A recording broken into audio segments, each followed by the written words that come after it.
Pernah nggak sih Anda lagi di jalan terus lihat mobil mewah lewat? Apa yang pertama kali kepikiran? Mungkin Anda langsung kagum sama pengemudinya, ya?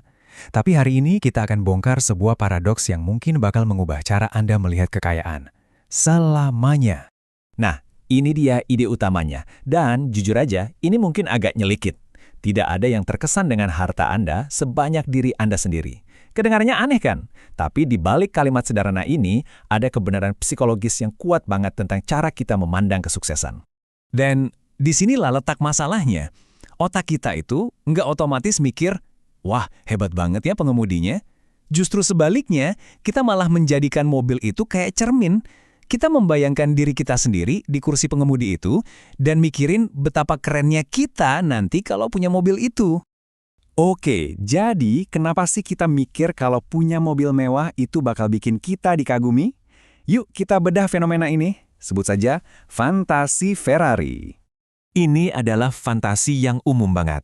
Kita percaya kalau mobil mewah, jam tangan mahal, atau rumah besar itu adalah sinyal paling jelas buat dunia kalau kita ini sukses.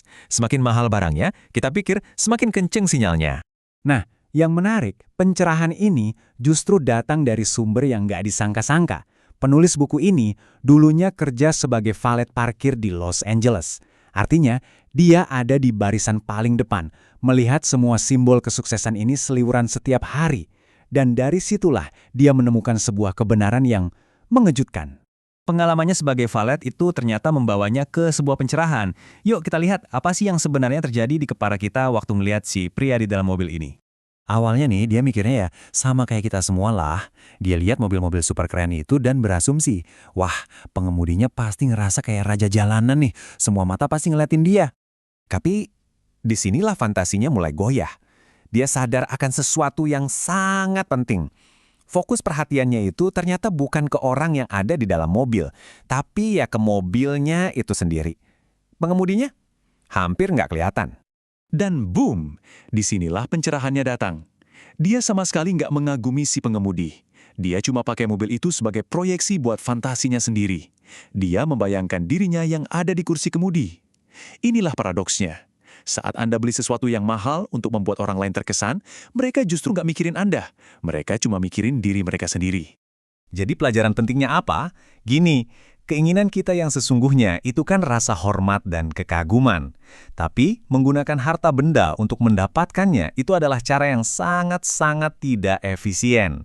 Seringkali kerendahan hati, kebaikan, dan empati justru akan memberi Anda lebih banyak rasa hormat daripada tenaga kuda mobil termahal sekalipun. Oke, jadi kalau pamer kekayaan itu bukan cara buat dapat hormat, terus tujuannya apa dong? Nah, ini membawa kita ke perbedaan yang krusial banget antara menjadi kaya dan menjadi berharta. Masalahnya kita ini sering banget ketipu sama apa yang kelihatan di permukaan. Kita menilai sukses finansial dari mobilnya, rumahnya, postingan Instagramnya, tapi seperti yang Anda lihat di sini, itu semua cuma puncak gunung es. Kekuatan yang sebenarnya itu ada di bawah permukaan. Slide ini nunjukin perbedaannya dengan jelas banget. Di kiri, itu orang kaya. Mereka punya pendapatan tinggi dan langsung dibelanjakan biar kelihatan. Di kanan, nah ini dia orang berharta. Ini bukan soal apa yang mereka beli, tapi justru soal apa yang tidak mereka beli.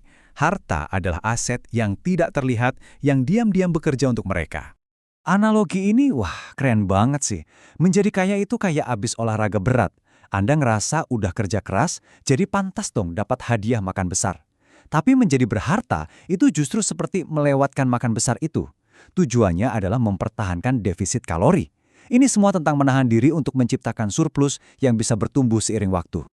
Sekarang kita masuk ke definisi yang paling penting dari semuanya. Harta adalah apa yang tidak terlihat. Ini definisi yang kuat banget ya. Harta sejati itu bukan barang yang Anda beli, justru sebaliknya. Harta adalah mobil bagus yang tidak jadi Anda beli. Harta adalah uang yang Anda miliki, tapi Anda putuskan untuk tidak dibelanjakan dan membiarkannya tumbuh. Dan slide ini, wah ngomongnya blak-blakan banget. Ini adalah sebuah ironi besar dalam keuangan. Tindakan memamerkan uang adalah cara paling pasti untuk mengurangi jumlah uang yang Anda miliki. Titik. Jadi, kalau harta itu bukan mobil atau jam tangan, terus apa dong? Nah, ini dia jawabannya. Harta itu adalah pilihan, fleksibilitas, pertumbuhan, dan yang paling penting, Kebebasan. Kebebasan untuk mengubah arah hidup Anda kapanpun Anda mau. Itulah harta yang sebenarnya. Ini salah paham yang umum banget tapi fatal. Menjadi seorang jutawan itu artinya punya aset senilai $1 juta, bukan membelanjakannya. Yang satu tentang membangun, yang satu lagi tentang menghabiskan. Keduanya adalah dua hal yang benar-benar berlawanan. Terus kesimpulan dari semua ini apa? Yuk kita bahas tujuan akhir dari membangun harta dan kenapa ini begitu penting untuk dipahami. Gini deh, kita kan lihat orang-orang kaya di mana-mana ya. Mereka ada di media sosial, di majalah, di TV.